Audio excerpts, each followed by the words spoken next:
pada episode Nature Plant sudah mencapai episode yang ke-100. Ini perlu saya tambahkan kembali, bahkan situasi kondisi yang saya buat seperti ini juga pada tanaman pakis pohon tidak mempengaruhi, bahkan tetap mampu tumbuh kembang. Ini yang saya maksud kawan. Jadi perakarannya seperti ini, pakis pohon adalah kita katakan akar apa. Nah, kita biasa menggunakan istilah-istilah perakaran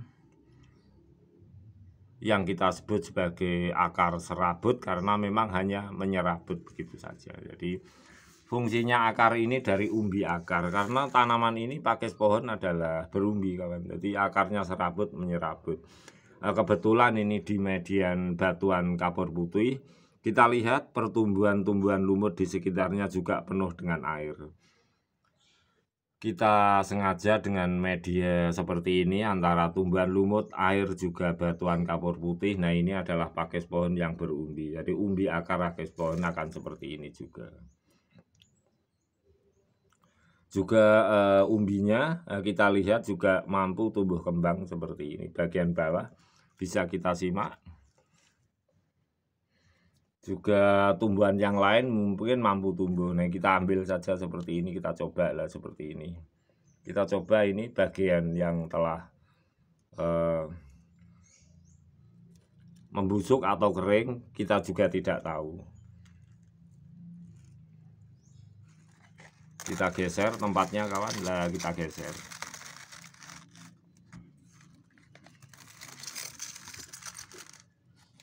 Nampak di bagian belakang kawan, lah seperti ini. Ini karena tumbuhan lumut, juga antara mikroba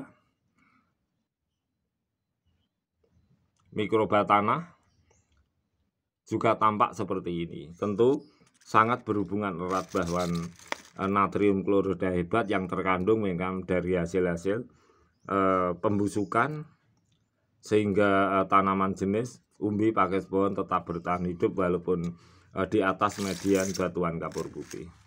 Kita teruskan seperti ini agar kita punya metode khusus, terutama pengetahuan bahwa tumbuhan-tumbuhan seperti pakis pohon juga mampu tumbuh kembang dengan seperti ini, menempel, akhirnya juga umbinya tetap tumbuh kembang. Semakin besar ini akar umbi akar karena tanaman ini berumbi. Kita geser lagi.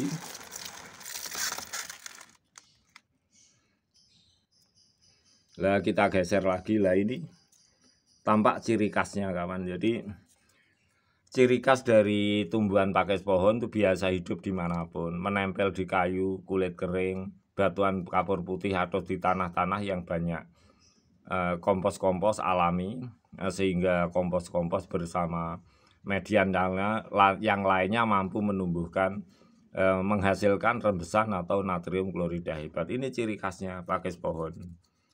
Jadi pertumbuhan dari dini seperti ini, akhirnya akan berubah lah, akan seperti ini. Nah, ini cara satu ciri khas tumbuhan pakis pohon.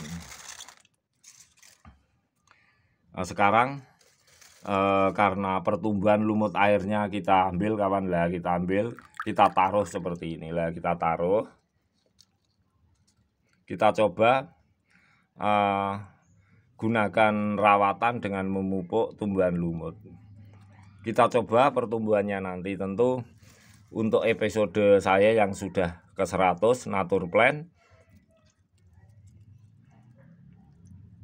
saya akan memberikan judul yang lain lagi. Tentu saya ada target dan prioritas yang tidak meninggalkan dari mana skill saya dan background saya itu berasal. Tentu adalah sharing-sharing, dan banyak hal yang telah saya sharing itu menjadi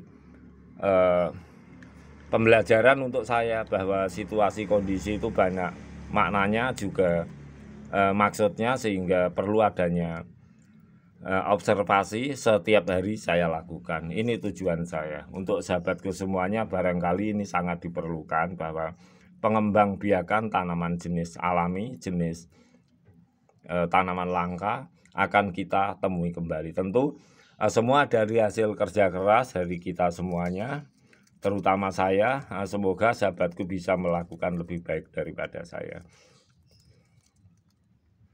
Nah, ini akan kita isi pemupukan seperti ini. Ingat kawan, water mouse plant itu sangat baik untuk pemupukan tumbuhan seperti jenis tumbuhan pakis pohon seperti ini. Ingat, tumbuhan pakis pohon sendiri keberadaannya mulanya tentu disertai dengan zat organ zat, menghasilkan tumbuhan pertama yaitu tumbuhan lumut, barulah tumbuhan yang lainnya.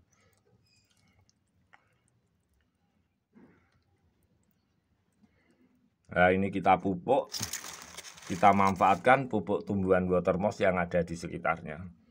Nah, kita pupuk saja. Melengkapi unggahan video saya yang ke-100. Yang sebelumnya saya telah mengungkap bahwa organ zat itu juga mampu menumbuhkan tumbuhan berakar tunggang selain akar serabut.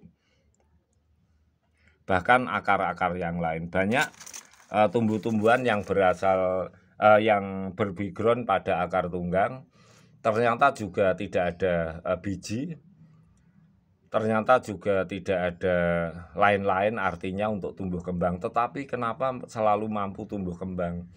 Nah, situasi ini berbeda, situasi daerah satu dengan daerah yang lainnya. Tentu hasil organ zat juga tergantung kondisi habitat di mana daerah itu berada, dari kondisi alamnya. Oksigen juga matahari itu sangat mempengaruhi di mana sebuah spesies tumbuhan mampu tumbuh kembang. Nah, ini adalah pembelajaran kita semua, bahkan saya belum banyak bisa melakukannya ketika tumbuhan lain tumbuh kembang di suatu tempat. Kemudian mungkin juga sahabatku semuanya akan mengalami kesulitan untuk menumbuh kembangkan tumbuhan pakis di daerah sahabatku semuanya. Tetapi teori imajinasi yang saya berikan bahwa natrium klorida hebat, kemudian zat organ zat mikro dan makro, tentu semua itu akan membawa arti bahwa tidak ada batasan. Kita manusia cuma menyesuaikan situasi kondisi bahwa organ zat itu ada di mana-mana di seluruh muka bumi ini. Oleh sebab itu, life generation in air tentu dari organ zat adalah mampu menumbuh kembangkan tumbuh-tumbuhan. Jadi faktor life generatif, mungkin dari biji menumbuhkan tunas tumbuhan baru, mungkin dari akar menumbuhkan tunas tumbuhan baru. Tetapi organ zat adalah penting, di mana organ zat di bumi ini menjadi tempat kandungan untuk menumbuhkan tumbuh-tumbuhan. Nah, untuk kali ini sekali lagi tumbuhan pakis kawan, pakis pohon yang menjadi fokus saya. Jadi kalau sahabatku ingin bukti apa, saya sudah memberikan banyak sharing yang real, tetapi saya tidak akan pernah berhenti sampai di situ, akan terus-menerus saya lakukan. Semoga kita semua, Tuhan Yang Maha Esa, Allah Subhanahu wa Ta'ala memberkati kita bahwa kita selalu sehat, kita selalu bisa, atas berkat Tuhan Yang Maha Esa. Salam semangat selalu dari saya, Agus Wito Channel, untuk sahabatku dimanapun berada. Organ zat, natrium klorida hebat, di muka bumi adalah tempat kandungan melahirkan tumbuh-tumbuhan baru, baik berakar rabut, baik bentuk-bentuk tumbuhan-tumbuhan mini, rumput-rumput, tumbuhan lumut, atau tumbuhan berakar tunggang, atau tumbuhan unik, tumbuhan langka. Di mana pertumbuhan-tumbuhan langka, tumbuhan pakis terpengaruhi oleh perubahan sistem, di mana sistem itu kadang-kadang karena campur tangan manusia. Ketika zat karbon naik ke atas, kemudian dari atas itu tersinari matahari, di mana reaksi zat karbon akan terbawa oleh sinar matahari, sehingga matahari ketika menyinari nyampe ke bumi, kemudian sel itu tercampuri dengan zat karbon, tentu membuat alam ini akan berubah situasi dan kondisi. Oleh sebab itu, untuk menumbuhkan tumbuh-tumbuhan di masa lalu, tentu kenapa tidak seperti di masa lalu? Ada hal-hal perubahan karena campur tangan manusia. Kita semoga selalu bisa bertanggung jawab dan mengerti akan hal ini semuanya. Jadi sel-sel oksigen, sel matahari ketika menyinari bumi tentu terpengaruh oleh zat-zat yang lain. Sehingga pertumbuhan-pertumbuhan, situasi, kondisi akan datang dan akan pergi, akan hilang dan akan muncul kembali. Tumbuhan pakis di batuan kapur putih juga pertumbuhan di masa lalu dengan apa adanya tempat lembab steril seperti ini. Kita telah mengadakan trieng, nah ini berhasil.